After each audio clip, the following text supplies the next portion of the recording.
And now, everyone, please put your hands together and give a warm welcome to our host, Charley Webb. Hey guys, how's everybody doing? I see a few familiar faces out there, some from my class and some from other places around. Baby Butch is right there. Everybody give it up for Baby Butch really quick. Baby Butch. Baby Butch. You guys having fun at Hall of Fame? You learning some stuff? Cool. Well, we have a great panel for you guys. Really cool for me today, by the way, because this panel, I kind of knew what was going on, but this guy right here was sitting in a seat with me at these events when we were students here. I've mastered tracks for this guy and the guy on the end, and those two guys were my students right there. So one of these things that Hall of Fame really shows as the years go on is it's full circle. And you're in a community and a team that hopefully you guys in, I don't know, 4, 5, 6, 7 years are mingling with the people that you studied with, and it's a community. Cool?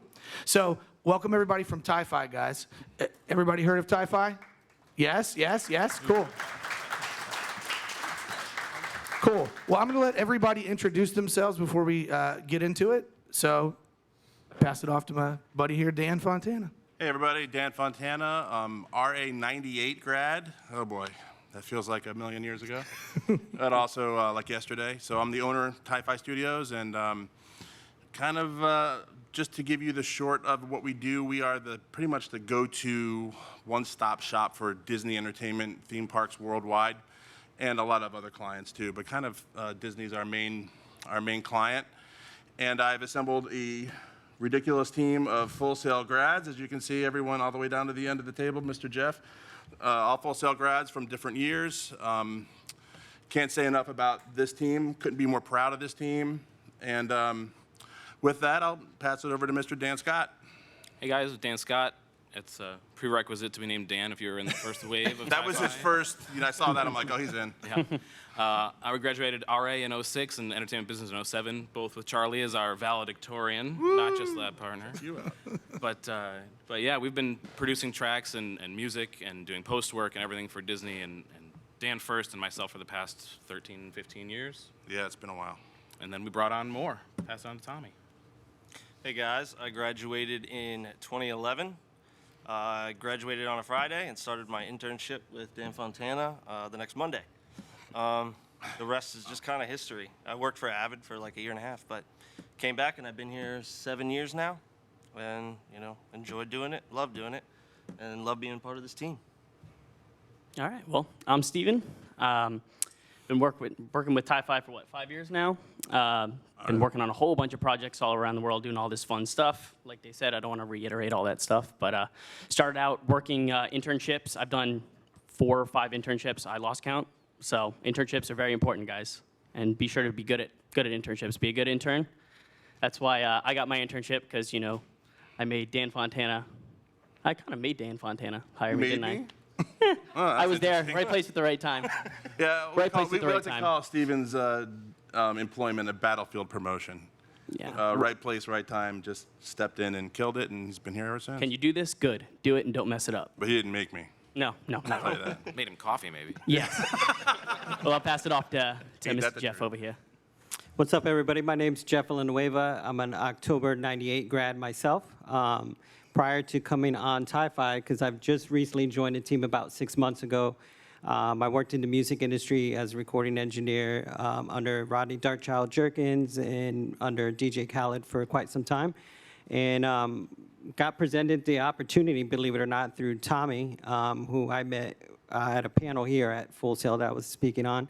And kind of kept in touch through social media, and had the opportunity to first meet with Dan about a year and a half ago. And took a year and a half, but I'm here now, and I feel like it's the best decision I've made in my career. Oh, wow. Well, that's cool. Cool. Thank you, Jeff. So one of the cool things, one of the reasons why I'm excited to have these guys here is because Ti-Fi and Dan and everything that they do encompasses more than one facet of the audio world or music or post-production or whatever. So I'm going to let Dan kind of tell you his origin story after Full Sail, and how the studio came to be, maybe a little bit about his other industry experience. But I think there's a lot to be gleaned from listening to someone who's both a great engineer and an entrepreneur at the same time, because I know a lot of you guys are probably battling that inner monologue as, am I this, am I that? So take it away, Dan. All right. So, like I said, March '98, RA grad. Went into an internship with Walt Disney Entertainment almost immediately. That Full Sail landed for me, and started really being impressed by the breadth of work that these guys do. I mean, to say that we're a music production facility is maybe half of what we do, right? Mm-hmm. So after the internship was over, Disney hired me to work in the parks, and I went out there and sweated and mixed live shows. And as Dan and Tommy can attest, it's a cool gig and it's a stepping stone, but it's not where I want it to be. So at that time, I opened Ti-Fi with a friend of mine who's no longer in the business. Excuse me. But we actually opened an actual brick and mortar recording facility. And before I knew it, I was working for Disney in my studio. So it was kind of strange. Little by little, as much as they used me and they used me and they used me and they used me, then they said, why don't you just come to the music department in Orlando? So I did that.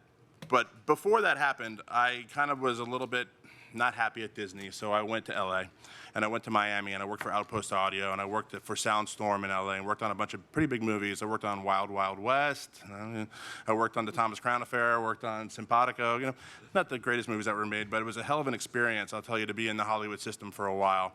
I learned a lot. Came back to Florida. That's kind of when Ti-Fi was launched. And little by little, I realized that I was getting to be a part of the fabric of what the music department in Florida did. And as that was happening, the music department of Florida was expanding, I mean, exponentially. Disney was building cruise ships. Disney was building parks in China. Disney was getting ready to build a park in Hong Kong, Shanghai. The Paris parks were expanding. The Orlando parks never stopped. We don't really do a whole lot of work for Anaheim. They had to have their own music department. But from time to time. Anyway, so as that was expanding and there was more work than I could handle, I found this guy, who was my intern at the time. And after his internship was over, we always joke about it, but it's kind of true that he wouldn't leave. And parasitic. Probably for me, the best parasitic relationship I've ever had. But anyway, it was, the rest of them were terrible. That's true. But so they started a business, like Charlie was saying, having to go through the rigmarole of actually forming a corporation, insurance, all the stuff that you have to do, hiring, firing. I mean, a lot of it's not fun, and I tell these guys all the time, don't make me wear my manager hat. I hate it. And I usually don't have to because, you know, they're pretty good every once in a while, right, Steven? But anyway, that's kind of the short. Excuse me. The short of the story is that it was kind of a laser focus on working for Disney, but a very, very winding, weird road to get there. And Ti-Fi now has been contracted to the Walt Disney Entertainment Music Department since 2006. And every time we sign for longer. Like our last contract was a 5-year contract, so who knows what they're going to offer us at the end of this one. But talking a little bit more about what we do, we are probably, I'd say, the go-to company for most music production for Disney. Disney has music producers. We work directly with music producers and the show directors. But we do everything from record orchestras, mix orchestras, to record voiceovers and simple BGM loops, to installing major Walt Disney Imagineering theme park attractions, to working for ESPN, working for Lucasfilm, Marvel, Pixar. It's a huge company, and they own everything. So we are very fortunate that we have not yet gotten to a place where they stopped using us. And now we have a pretty nice 4-room facility in about a half an hour down the road in Orlando, kind of close to Universal, which is interesting. But considering they don't like us, or whatever. Yeah, so we run, manage, I and staff this facility for Disney, which has 4 Pro Tools rooms and a pretty big live room and a small live room, and just constantly going, whether we're mixing orchestral stuff that we've recorded at Abbey Road or air in London, we bring it back to Florida or Budapest, to doing voiceovers for Cirque du Soleil, which kind of happened out of nowhere today. So we really don't know what the company's going to throw us, so we have to be ready to handle all of it. Awesome. Cool. So I'm going to put the next question to Dan Scott. Can you tell these students, I know it could be different any day, but a typical day in y'all's production facility, Good luck with that. just an example of what you might do? That's a loaded question. It is, absolutely, and that's why I gave it That's to what you. I said, good luck. So we try to keep things running because it is a big facility. We have a lot of clients that we're trying to manage from all sides, and it has grown so much in the past few years that we have to try to keep everything as organized as possible. So we do have a schedule and a calendar. Like, everyone can look at the calendar. It's a shared calendar. We can see, okay, this engineer is doing this in this room. This room is blocked out with this person. This outside engineer is coming in from Nashville, and they're handling these sessions in this room, and it's blocked out. So you're going to need to go find another place to work for the day. Sorry about that. It happens. It happens. But they change on a whim. So today, we blocked the whole day out for this. And like you said, it popped up, and now we have to record voiceovers for Cirque du Soleil. I'm getting emails from the cruise line saying, sorry, there's a global pandemic. We have to change events in Europe, and you need to be changing our tracks because we're going to do them in Florida. And so you have to just be fluid to react to those things. And it ends up being that we each end up having to manage ourselves a little bit, but then constantly communicate with everyone about what's going on and what the needs are, or else you get backed into a corner and you can't get your sessions done because someone else is also backed into a corner and they can't get their sessions done, and it just gridlocks the whole facility. And that sounds like it might be an over-exaggeration, but it's literally every day. Yeah, I mean, that talks a little bit to the part of my job as managing the studios is constant communication with the team, and not just my team, but the team at Disney too. And once one of these guys are on a project, they kind of take that role to communicate with the producers and show directors and music producers. So you have to be able to kind of run your own little business inside of Ti-Fi. Yeah, because a lot of studios in the music production world especially, well, in the film world on a bigger scale, you'll get blocked out.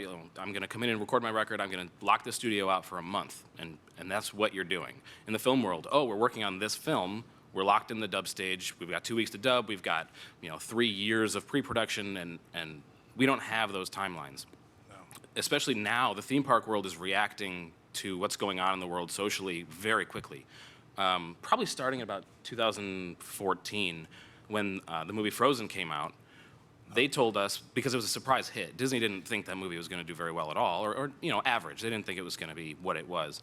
So then they came to us as soon as the movie came out and it was breaking box office records, and said, hey, we want to do this entire event. We want to overlay all of the Hollywood Studios park with all Frozen. I think it was 11 events. And we want to open it in 10 days. Yep. Including a fireworks spectacular, stage show. I mean, geez, I can't remember everything that it was. It was a lot of stuff. An ice rink. We put in an ice rink, the figure skating shows. With original music, that you did that, right? Yeah, and it was a lot of stuff, and they didn't take into consideration, or they did and just expected us to work around it, because we do all the time. Things down the pipeline, like because the movie was so successful, the actors were in negotiations for higher pay. So we were restricted to using only dialogue that had been used in the film and already recorded for the film and toys. Toys, Olaf toys. We had to make 3 shows that featured Olaf, and we had a very small set of dialogue, and they hired someone to the project to specifically allocate lines. And then we had to sit there and go through scripts and figure out how we can make shows. And so it's those things get thrown on you, and everything else you'd think gets pushed to the side. Nope. But you're expected to also get all those other things done at the same time. So while recording a record, you might be sitting in the studio till 3 a.m. doing what you're really enjoying.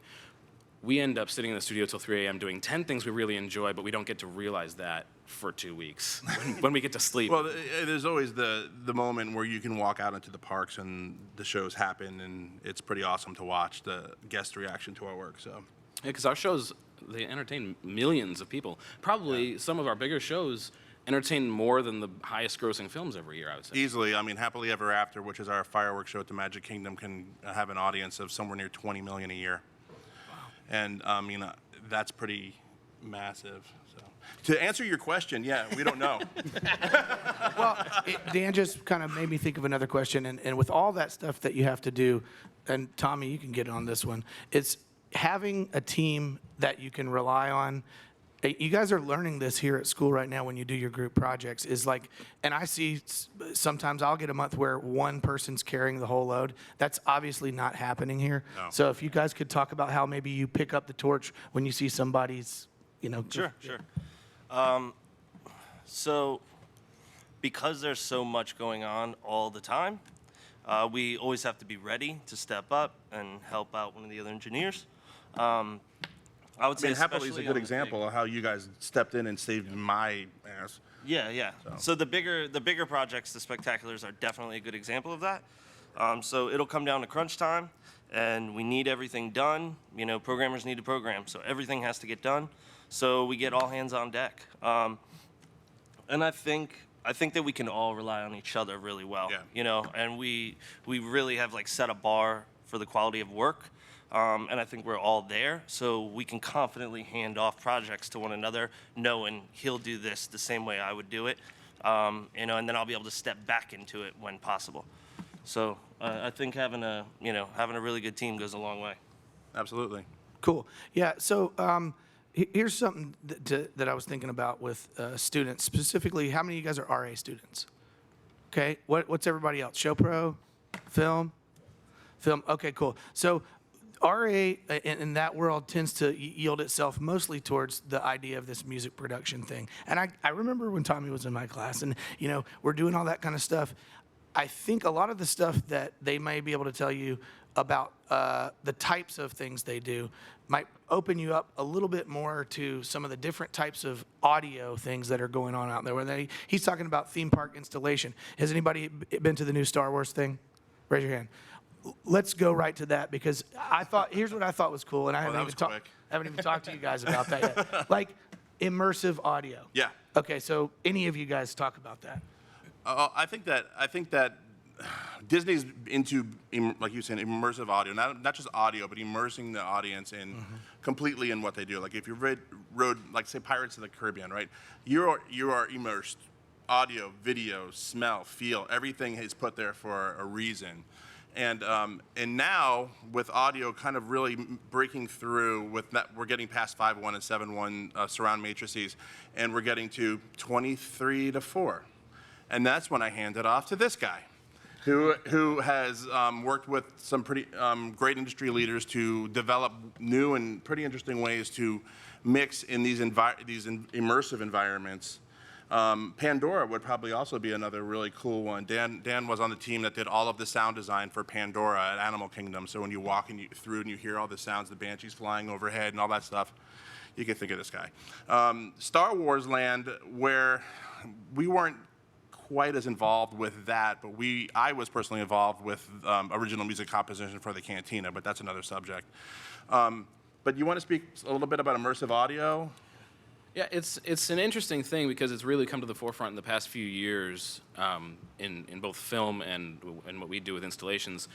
But Disney specifically and theme parks have been basically doing it forever, because even though it's not all tied together like it is now and everyone wants to be able to just feel like they're in one space, you think you ride through a ride, and if you had the same exact thing in every single space, that would never have flown from day one in 1955 when Disneyland opened. Right. Like you said, Pirates of the Caribbean, different audio tracks, every room, yeah. Different characters playing different parts. Everything was adding to the immersiveness of the story as a whole. But now it's just been taken to another level. And we're expected to or not expected, but we enjoy pushing it further and further. And we can take a CAD drawing of an entire room and say, okay, we want, and this is a current project, hopefully still going on, we've got 41 speakers. We want to be able to individually address each speaker to have the room come to life over the course of a 30-minute piece. And by the end of that, we want actors to be able to interact with things that are in individual spots and point source those audio pieces and keep it all dynamic so that it doesn't have to be scripted. It doesn't have to be exactly the same every time. And then you get into, not only are you talking about immersive audio mixing and making Pro Tools really do things it's not designed to do just yet. That's the truth. And you're pulling in things like Dolby Atmos, and then you're using other things like Flux has an engine called Spat Revolution that we've been using a lot, and tying them together to really create the environment you want. But then you also have to bring in people from the game design industry. All these industries are being tied together now because we've got programming and we're using utilities called Wise to develop dynamic elements that get fired and triggered on top of maybe a static bed that fills the whole space. And it's just, it's blown up with what you can do, ability-wise, what you're able to do and accomplish. And then in turn what your production team wants you to then do next time. Right, because the fact is when we present these options to our show directors, they go, what? And then all of a sudden now we're doing all of this, and we went, oh. But it's actually pretty cool. I mean, we just did a show in Hollywood Studios, Lightning McQueen's Racing Academy, which was a really fun show. We recorded the score in Budapest. We mixed it in Florida. But then when we went to install it in the theater, I brought Dan on, and we used Spat Revolution on that, and we were able to virtually move speakers around the room. And that was crazy. Yeah. I mean, that's something I've actually never heard really actually work until we had a left, center, right speaker configuration, and then there were surrounds. Yeah. But we literally took the center speaker and moved it down so it sounded like McQueen was talking. And he was. And it's totally believable, and it worked like a charm. And that was the first time I was really totally blown away by some of this new technology. Right, well, and it's one of those things that if the technology is actually working and if we're doing our jobs, nobody will ever notice. Right. Because if somebody says, oh, McQueen's voice is 10 feet above the animatronic of Lightning McQueen, that's not good. That's not good show. That might have been what was acceptable years ago, but Not now anymore, yeah. it's not. And everyone's pushing each other. So Universal's pushing Disney, Disney is pushing back to Universal, and even SeaWorld is, they're having their own troubles in certain areas, so they're pushing others. Yeah, I mean, and then when the show directors and producers see this stuff actually work in the real world and work consistently, that's what Disney, if it has to work consistently, and they go, oh, well, then on my show, I want that too. So we go, okay. Quick technical question. You're using Wise to push 41 channels or Pro Tools? No, we're using, so in the mixing side of things, we'll still mix mostly Pro Tools based, but then we'll dump out to, say, QSys is a big player for us right now because it can just basically push whatever loudspeakers it's managing, it can play back that many channels. By the way, QSys is the ugliest interface on the It planet. sure is. Yeah, we've had a lot of fun integrating that. I mean, I think we're over the hump. Yeah, I but think it wasn't pretty. But So- it's different for every venue. Sorry, Charlie. No, go ahead. But it's different for every venue. We have old theaters that haven't upgraded their technology. They're just repairing what's there versus new theaters that are all brand new installations. So those are all mostly QSys as of now. But you go to the ships and you have like a 24-track radar that you're limited to, so you can get a nice 5-1 mix going plus all of your additional tracks that the show needs. But then we've decided, okay, well, we've got QLab running and triggering off timecode to add, 20 channel, the equivalent of Atmos objects on top of it, Right. without any Atmos infrastructure. Yeah, I think the first time we ever kind of did a thing like that before, Dan and I spent some time in New York up at Dolby, kind of learning what Atmos could do, and I think it kind of blew our minds. Yeah, And then the first thing that I think that we did, and I think Steven could talk this a little bit too, is Star Wars: A Galactic Spectacular, which is the nighttime spectacular at Hollywood Studios. We mixed a pretty static music bed, right? And then we went back the next couple of nights and we treated the sound design elements like a film, like a Star Wars film. It has to be relevant to a Star Wars film. And we actually treated the sound design elements in what ended up being an 8.1. It's a matrix that doesn't exist in Pro Tools. Right, yeah. And so we actually did what Dan was just saying, where we mixed on 2 layers: music, 3 really: music, dialogue, and sound design. So I mean, you can elaborate on that if you want. Yeah, I mean, it's if you look at it like a film, you have, like Dan said, sound effects, music, dialogue, all that fun stuff. But what we do is, completely different. It's on a stage outside in front of In an uncontrolled environment. uncontrolled environment with a bunch of different, bunch of people, a bunch of, things bouncing off the walls, everything's close together, all that fun stuff. So how we mix in venues it's actually quite interesting because you do things that you don't think you would normally do. Like, for instance, we were out at a venue last night, and this string lick wasn't really working out for us, and we decided to throw it out to the, sides to give it a little bit of feel, and we needed a little bit of point on it, so what I do is I pulled out a 2A and kind of hit it a little hard with the 2A, and what does that do? It brings the point out. And what does it do? It helps, the orchestra. Right, and all of a sudden the audience is in the middle of the orchestra, exactly, which was the and that's direction. knowing your plugin. So, so know your plugins, guys. That's the best way to do it, rather than, oh, let's try this, let's try that. I know that's going to do that. I know that's going to do that. Let's grab this and that. So it's kind of a unique thing that we do out in the venue, but, I hope if you go and see the shows, you kind of see the hard work that we put into it, that you could hear everything clearly, hear all the sound effects, get immersed, For Star Wars, there's no better feeling than when we pan Darth Vader to the back and everyone goes. It works every time. It's, Like he's going to come out and attack them. yeah, it's, you get excited about little things like that. But Well, I mean, Tommy, you did Frozen on the cruise ship, and that was also an immersive experience. You did Beauty and the Beast on the cruise ship. That was a pretty immersive experience. I think Spat was used in that as well. Both of those, yeah. So, I mean, everything that we do now at this point is kind of going into that immersive, non-7.1, non-5.1 design matrices. And it's funny because I remember when we bought new consoles not too long ago from our friend who's in the room somewhere. I see him back there. There he is. And they were like, "What's the workflow?" And I went, "There isn't one." So what's the average surround matrix? And I said, "There isn't one. We just need to be able to do anything." And we do.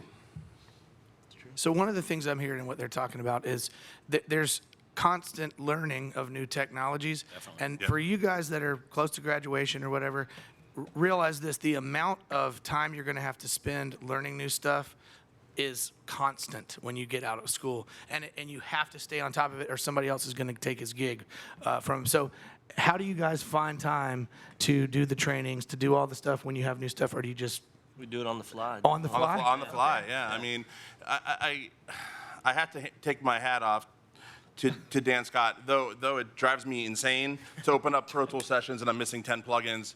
But he's the one who really has his finger on the pulse of technology and brings this new stuff, like brought in Spat and a lot of new plugs in. And Tommy and Steven and Jeff we'll get to you, Jeff. Don't worry, as well. That the key is for me to have people on my staff who are young and inspired by technology still. And these guys are constantly bringing new technology. We're constantly learning. I mean, you could probably elaborate more on it than I do, because I just go, "What did you do? No, Can you come mix this for me?" You talk to people. It's all the industry is not a huge industry, and you go somewhere like NAMM, you go to AES, and you see a guy with a little booth, and you talk to him, and it's like, "Oh, that's actually a really cool idea." And the next year you come back, and he's the hottest thing at the show.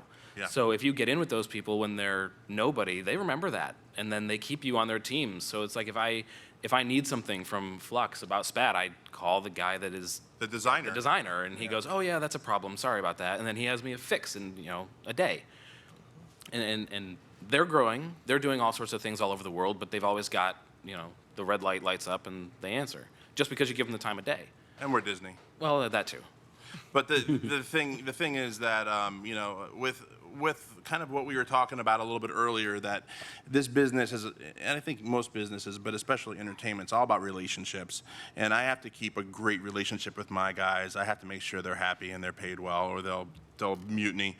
But also our relationship with the industry, with SSL and our partners in the field who are creating this amazing technology and microphones and recording devices for us to use and play back. And that's why we go to NAMM or AES just about every year. And just to keep rubbing elbows with people who are they're the guys who are actually programming this stuff. So I think that's kind of how. Yeah, just out of curiosity, how many of you audio students are members of the AES?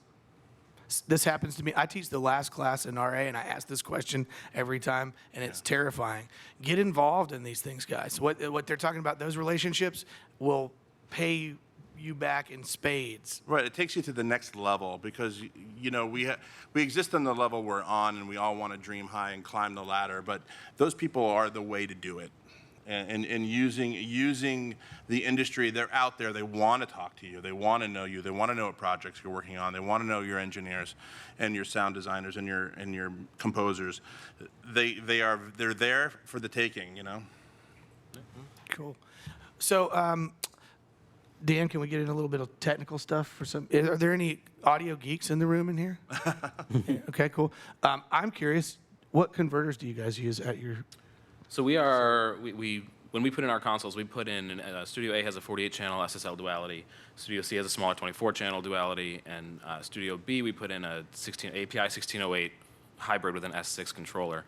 So we needed I/O boxes with a lot of I/O, so we went the way of Antelope. Okay. So we have Antelope Orions in every room except Studio D. Studio D is still in HDIO? yeah, we're still HD. Yeah, so Antelope is known. They've got great clocking, great converters, and now a ton of I/O in one rack space, which also, space is always a premium. And they're silent, so they can stay right in the control room with you and no problems. So that's where we're at. All right, cool. I was just asking that out of my own curiosity. Well, you could always just come over and hang. So speaking about technology, converters, consoles, and all this kind of stuff. Now I know you guys are on SSLs and you've been on, you got Avid consoles. Regardless of that, how important is it that you could jump onto any console? For example, when you were in Budapest, what console were you on there? An SSL. Okay, well then there's an easy. Well, yeah, and you know, the thing about going to other studios, like in Budapest or in London, they have house guys. And they'll limp you through, they'll help you get through. We mixed Happily Ever After has a pop version of the track that was released on iTunes, and that was mixed at Capitol on an old Neve.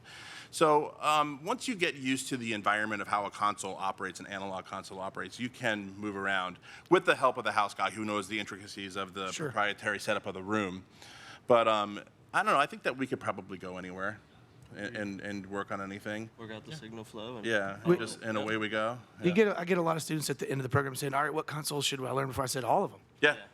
I mean, there's similarities and differences to all of them. I mean, in the world that we exist in, we see mostly SSLs, Neves, and Avid S6s at this point. Every once in a while, you'll run into something different, but... Okay, cool. Jeff, you still down there? I'm still here. Let's get Jeff going. Cool. So why don't you speak a little bit about, as you've come on, differences you've seen between this type of a team and the, pop music world that you live in? Yeah, it's really been interesting. I'm almost calling this point in my career like a 2.0. I've been working in Pro Tools since Pro Tools version 4, but I'm now seeing things that I've never imagined possible with Pro Tools. So I kind of feel like I'm consistently training myself all over again. Like, we have our basics about, especially when we do music production, we're recording, vocalists or musicians in our studio that are, the basic way. Sometimes there will be ways that, I will question in my head, but also realize that, I'm working with an established brand. I'm not inventing something from the spot like where I'm used to in a music production world, working with pop artists and so forth. So I take that into consideration and then ask the questions later, a lot of times to these guys who have been doing it a long time. And because we're always constantly floating on projects and so forth, whether you like it or not, you kind of got to conform to their ways, or else you're gonna drown. The other thing I thought that was dynamic, and Stephen and I kind of touched about this, is that we try to get everything as perfect as we can in the studio environment. I would say about 90% is what we aim for, and we usually leave 10% error in the field.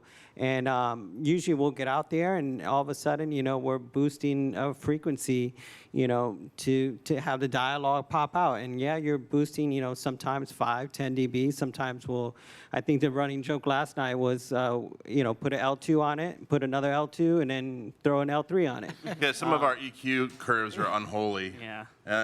Yeah.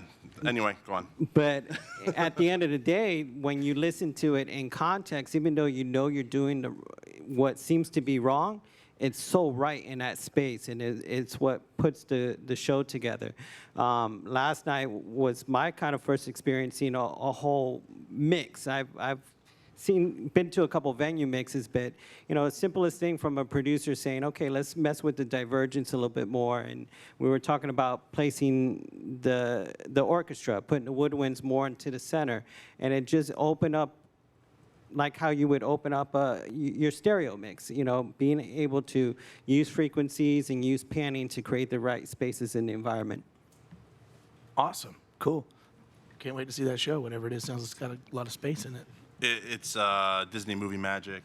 We've updated it for the Mulan movie release. Actually came out pretty cool. Yeah. I thought. I'm happy with it. Cool. Well, I know these guys want to hear from you guys, so let's start doing some questions. We got questions? Don't all jump up at once. Yep, we got one over there. Cool. Oh, sorry. Hi. So my name is Zach, and should I stand up? Or okay.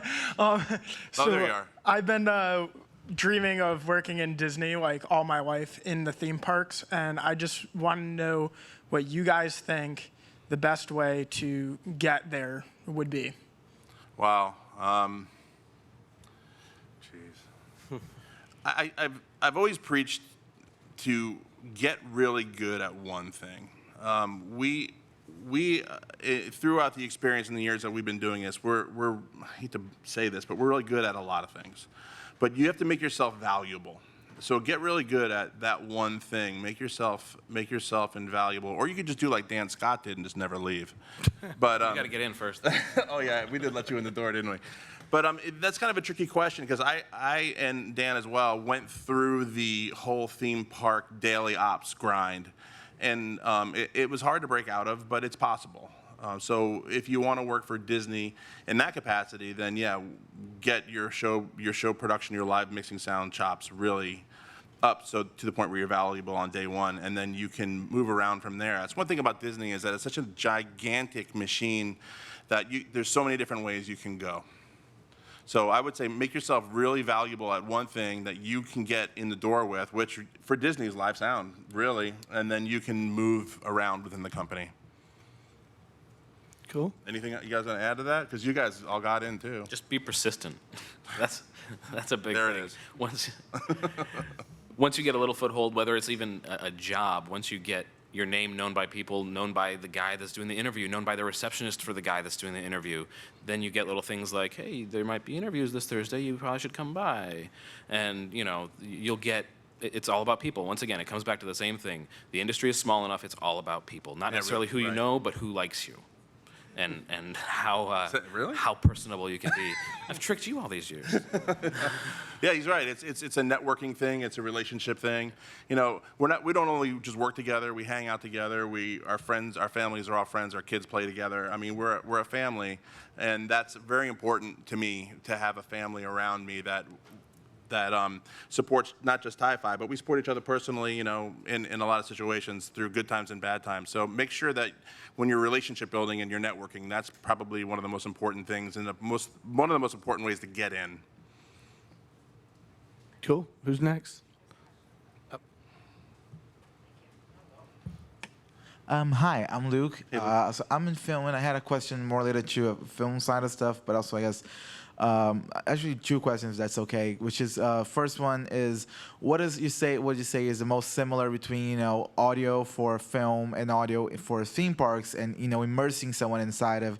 And the second question is about the balance between what you create and what you bring to the table and what the client asks of you. Wow. I think there's a lot of similarities between what we do in the film world, and at times we work on film and TV because once again it's Disney, and we've worked on Clone Wars and Rebels and just about all of the Star Wars cartoons. But learning to mix in the environments that film provides, and film provides now Dolby Atmos, and we're doing that now. We're bringing Dolby Atmos and SPAT point source mixing over 100 speakers to the theme park. And the film world's been doing it for longer than we've been doing it. So, I mean, anything to add? Do you think that? Yeah, the other thing that it kind of is a similarity is that, if you're producing a film, yeah, it might be in the theater for a month, 2 months, but then after that it's going to live on people's home theaters, which are Right. a totally different ballpark. Like, it could be anything. You could have someone with a surround system that they just forgot to plug in their center channel, and there goes all your dialogue. You kind of have to. No, you can't make up for that. You can't make up for stupidity.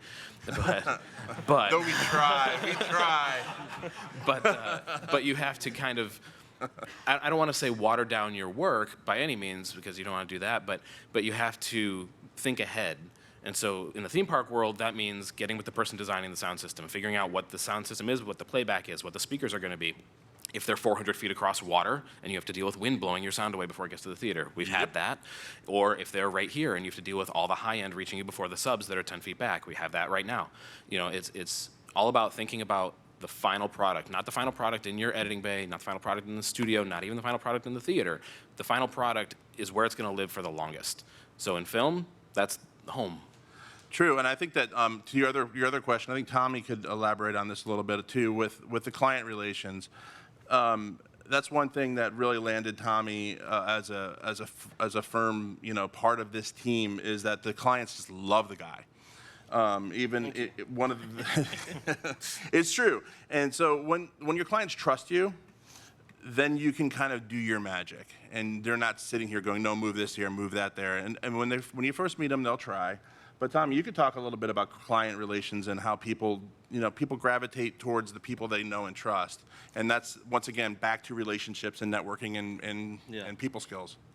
Yeah, I mean, I've always, like to Dan Scott's point, I've always tried to, make friends in the industry, but especially the people that we're going to constantly work with, the show directors especially. These are the people that we're kind of bringing their vision to life. Everybody contributes, but being a huge collaborator.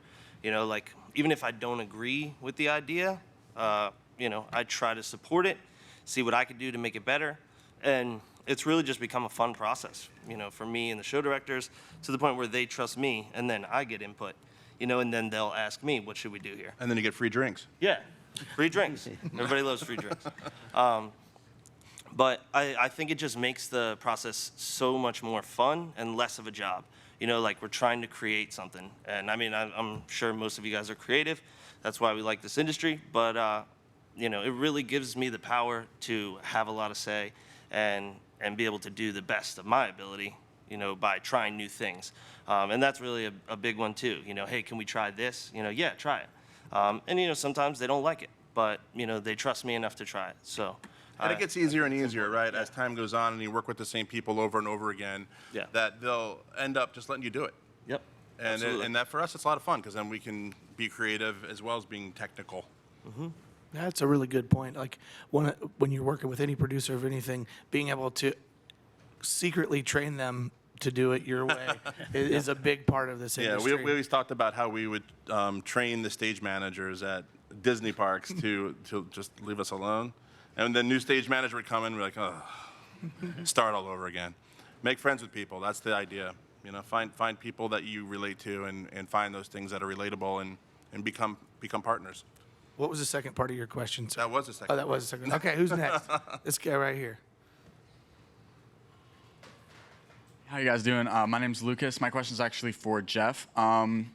My dream's always been to work kind of in the pop industry, producing and writing. So I just kind of wanted to ask you, what is that world and that industry really like, and what kind of led you to take a step back and start doing this instead? Or a step forward. So, yeah, that's right. Let's not minimize it.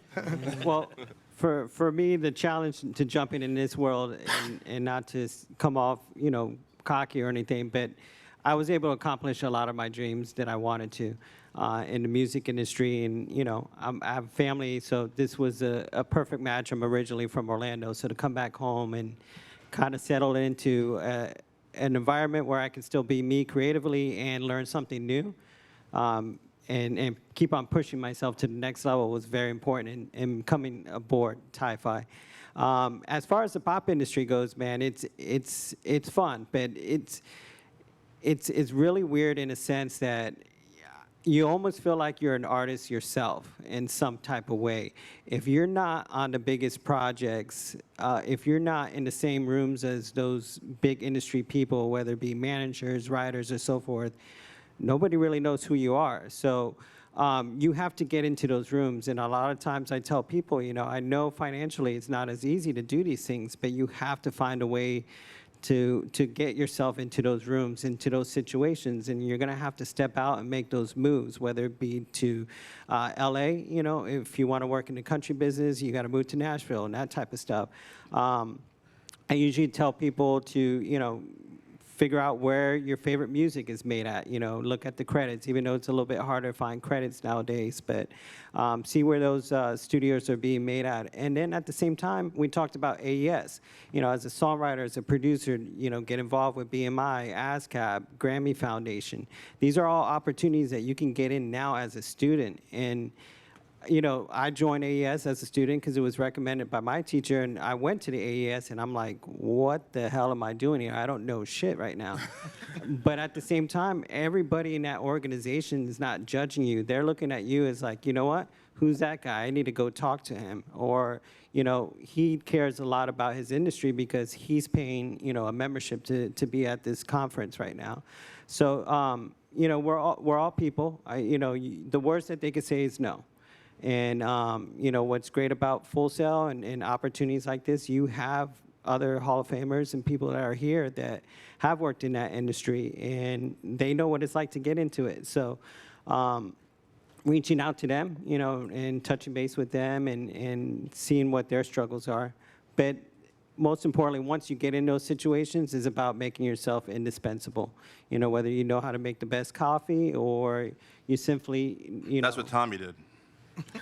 You know, whatever, find a need that it could be the littlest thing, it could be the most embarrassing thing, but trust me, at some point they'll figure out, you know what, where is Tommy with that coffee, or, you know, or, you know, whatever it may be, because it will be missed in that moment when somebody needs that. Yeah, and from my perspective, to bring a guy like Jeff onto the team was huge because we dabble in the pop world all the time now. I refer to Happily Ever After a lot. We cut a pop track with Jordan Fisher, and man, it was the first time I ever did anything like that. And to have somebody with Jeff's experience, and I mean, I just have to brag a little bit about this, you know, ridiculously award-winning team I have sitting here, Grammys and Emmys and Theo Awards, more than we ever dreamed we would accomplish. But for me to be able to cherry pick somebody like Jeff, who's, I mean, you see his credits are unbelievable, and bring him into our world, and right away put him on vocal sessions, recording solo vocals, which is his specialty, and watching him work was just amazing, and fit right in, and it's just something that we typically don't do, and now we do, and now we have one of the foremost recording engineers in the world doing it. Thank you. Mr. Jeff. Cool. All right, who's next? Yeah, we got some back there. It's hard to see. Yeah, a little bit. How's it going? My name is Rob, and I have a question for, I guess, all of you. So you guys were talking about how you try to get it to the mix to around 90% in the studio. I was just wondering what the next 10%, like, what do you guys do on the field? Oh, that could be anything. Kind of whatever's needed. Yeah. Yeah, Like I mean, major EQs. Yeah, so, I mean, sometimes we go and we bring a show to the theater or to the. They're not always theaters. Like, we just did Epcot Forever, which is a new nighttime spectacular at Epcot. I recorded it. Well, I didn't record it. I mixed it. Yeah. Who recorded it? Andrew recorded Dudman at it. Abbey Andrew Dudman recorded at Abbey Road. I mixed it, and then I handed it off to Dan to install. And there is absolutely no way I could have predicted what was going to go on out there. Yeah.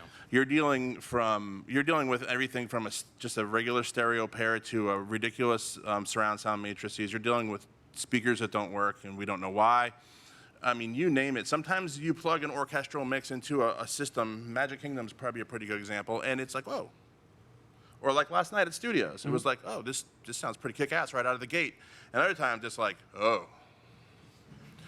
I think that Rivers of Light, which is a show at the Animal Kingdom that Dan did, speaks to the whoa, and Yeah, that was the unholy EQ curves. That was the one that the speakers were 460 feet across water from the audience. It was an amphitheater for about 5,000 people. Yeah. So it was in a curve, and the speakers were a left, center, right, and they weren't flat with the curve of the theater. So the right was further away than the left, and because it was all about where the land was in the existing park. Right, it's left-ish. It's and left-ish, center, and kind of. right. Center was on a roof of a building across the water, and so you start dealing with things like, oh, every time I put the female vocal in the center channel, her voice only resonates on the roof that it's on, and that rings through the theater, and then you got to start notching things out. And then you get back to the studio, and you're like, what the heck did I do? I've ruined this track. Right. So the venue mix and the studio mix are irrelevant. Right.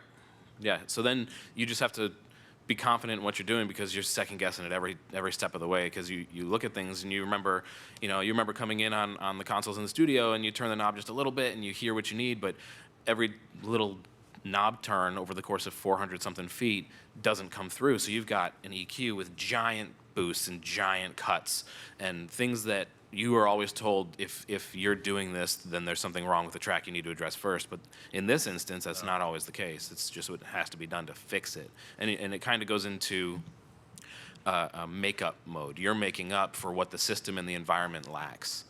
What the studio mixer was unable to hear. Right, yeah, you can't predict it. He had no clue what the environment was going to be. No, it's unpredictable until you're there. And or in that also the specific case was Animal Kingdom, and in that park, the animals run the park.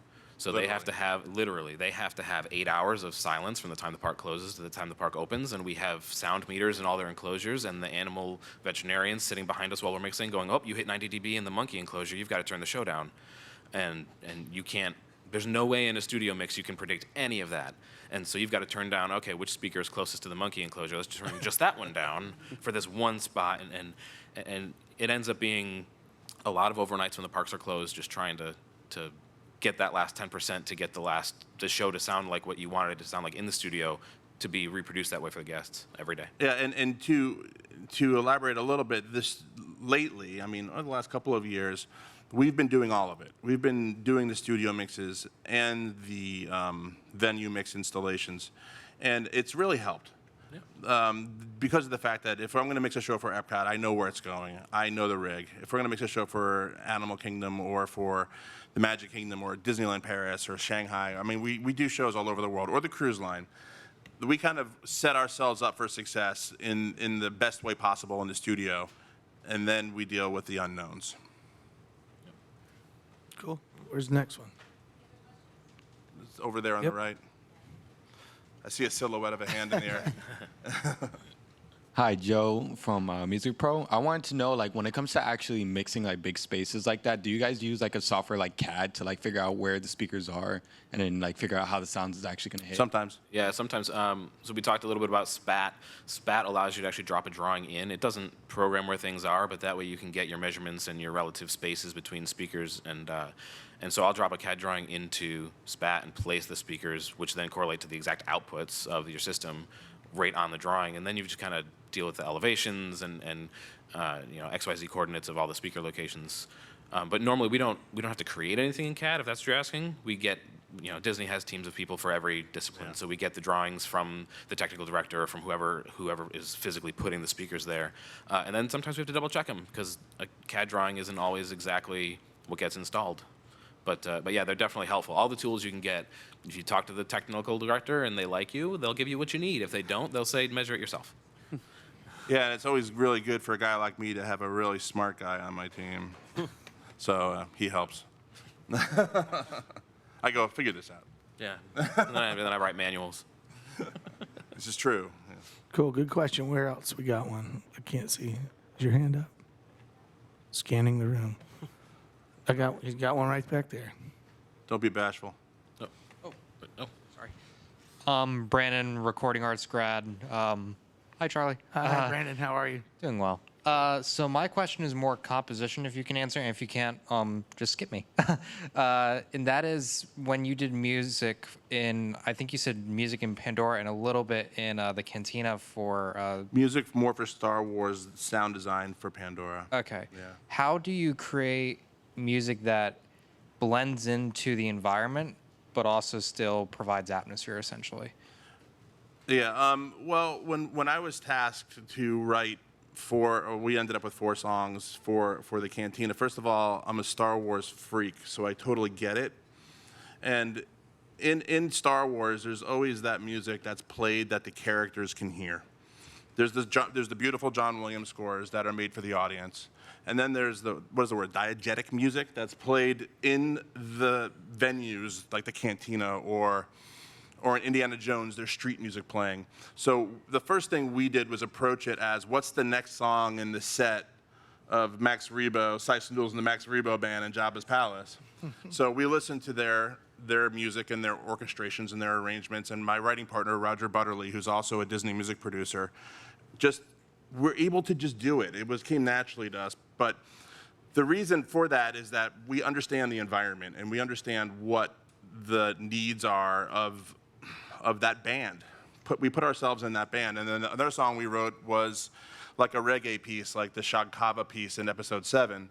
And we said, what's the next song in their set? And Lin-Manuel, what's his name? That guy, the Hamilton guy. He didn't write all of it. He wrote one song. And so we said, let's just channel what they were doing, him and J.J. Abrams when they wrote that piece, Jabba Flow, I think it's called. And we just said, hey, let's use the same instrumentation type sort of thing. And our instruction from Walt Disney Imagineering was, don't make it sound like anything that comes from Earth. So we took every instrument that we recorded and just manipulated it into Timbuktu and back again. So I think that just understanding what the creative intent is for the music, and not trying to go, oh, this is what I want to do. You have to play to what the show wants and what the movie wants, or what, you know, I've scored a movie too, and we've mixed movies too. So it's always about what the director wants and what the movie calls for. So I think that kind of answers your question. Yeah. Cool. I think we got one more back there. Lin-Manuel Miranda. Yeah, I forgot his name. He's a cool guy. My name's Nino, and I'm in film. And one thing in film is if you do your job correct, then the audience shouldn't know you were even there. Right, So you how refer is to it that. having a job to where millions, if not tens and more of millions of people have heard your work, but they have no idea you guys were even there working No on idea. it? I mean, Full Sail didn't even know where we were. Like, we were hiding under a rock and I had to be like, you know, we're right down the street, guys. And but yeah, it can be a little frustrating, you know. But you know, we're behind the scenes guys, you know. Even with the Star Wars songs, if you look them up on iTunes, you're not going to see Dan Fontana. You're going to see Fight Tea and RB Snoodles. We had to make up Star Wars names to exist in their world. So once again, like I said earlier, we got to go out in the crowd and watch Happily Ever After, and watch the effect that the Disney brand that we are so blessed to be part of has on people. That's kind of the reward. So yeah, but we never do get recognized. Like I said, these guys all are, you know, award winnings. Our trophy case is full, but nobody knows who we are. That's okay. I know who you guys are. Well, except for Charlie, and I see a couple now people all- back in the room that might know who we are, but now y'all guys know who we are. Cool. I can't see if there's any more. Yep. I can't see. Nope. No? No more questions. All right, cool. Well, let's give it up for these guys.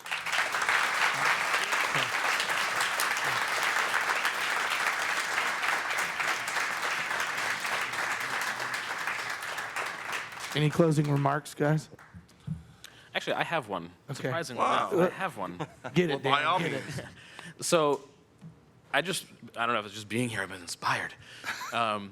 I remember, so the way that I got into what we're doing now is I was graduating RA, and I got a call to go and interview for the internship for the music department the day we graduated. Right. So I went in my suit and went right from there to graduation. I love the suit.